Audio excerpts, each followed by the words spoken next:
Bonjour à tous, que le Seigneur vous bénisse. Une fois de plus, je vous souhaite la bienvenue à notre rendez-vous quotidien, 5 minutes pour restaurer. Nous sommes le jeudi 15 mai 2025 et nous voulons continuer sur notre lancée que nous avions amorcée depuis ce lundi, à savoir « Ne te décourage pas ». Ce thème merveilleux que nous sommes en train de traiter et nous croyons que ce matin encore, Dieu a une pensée pour nous pousser à ne pas nous décourager. Et pour cela, on va prendre nos Bibles dans le livre de Lamentation au chapitre 3. Lamentation au chapitre 3 à partir du verset 26. Lamentation chapitre 3 à partir du verset 26. Alors je lis ceci. « Il est bon d'attendre en silence le secours de l'Éternel. Il est bon pour l'homme de porter le joug dans sa jeunesse. Il se tiendra solitaire et silencieux parce que l'Éternel le lui impose. Il mettra sa bouche dans la poussière, sans perdre toute espérance. Il présentera la joue à celui qui le frappe. Il se rassasiera d'opprobre. Car le Seigneur ne rejette pas à toujours. Mais lorsqu'il afflige, il a compassion selon sa grande miséricorde. Car ce n'est pas volontiers qu'il humilie et qu'il afflige les enfants des hommes. Il est bon d'attendre en silence le secours de l'Éternel. Oui, il est bon pour l'homme, il est bon pour l'être humain de porter son joug dès la jeunesse. Parce que Dieu n'afflige pas ou Dieu ne rejette pas pour toujours. Dieu lui impose le silence. Dieu lui impose l'oppression. Est-ce que c'est volontairement? Est-ce que c'est volontiers? Est-ce que c'est avec plaisir que Dieu prend plaisir à regarder l'homme souffrir? Non. Mais tout simplement parce qu'il sait qu'il est bon que l'homme porte son joug dès la jeunesse. Que cela signifie-t-il?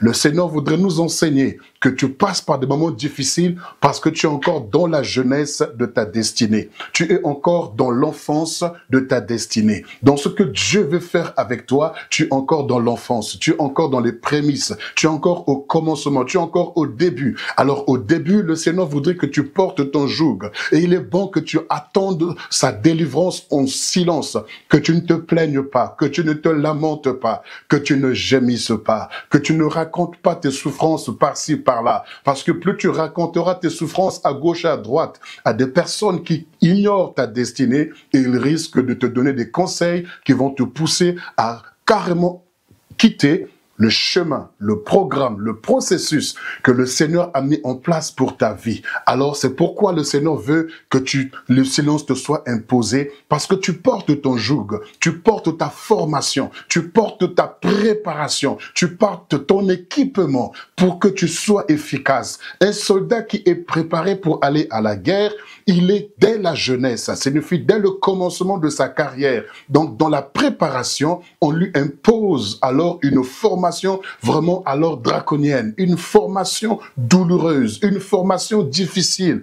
Et c'est pourquoi les camps militaires sont en dehors de la ville, en dehors des cités, parce que si un parent voit comment est-ce que le sergent ou le caporal, ou le capitaine, peu importe, celui qui est chargé de la formation des soldats, s'il voit comment est-ce que ce dernier maltraite ses enfants, ou son enfant, il va craquer et même pleurer. C'est pourquoi ta formation, elle est en dehors de la ville. Ta préparation, elle est en dehors de ta famille. Ta préparation est en dehors de ton environnement vital. Parce que Dieu ne voudrait pas que les gens compatissent à ta douleur au point où ils vont te détourner, te dérouter de ce que Dieu est en train de faire. C'est pourquoi chaque fois que Dieu veut préparer quelqu'un, il le dit quitte ta patrie. Comme on l'a vu pour notre père patriarche Abraham. C'est ce qu'il a fait également avec Jacob. Il a dit de quitter. Il a quitté pour aller à Padamaran. Nous avons vu avec Joseph. Il a fait quitter Canaan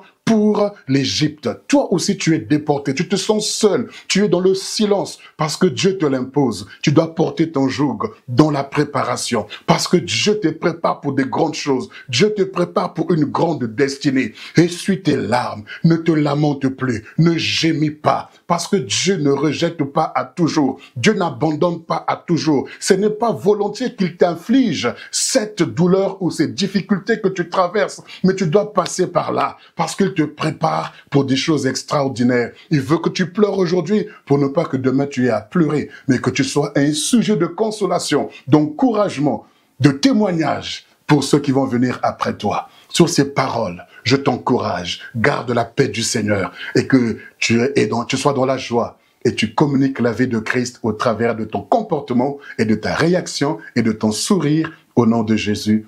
Amen.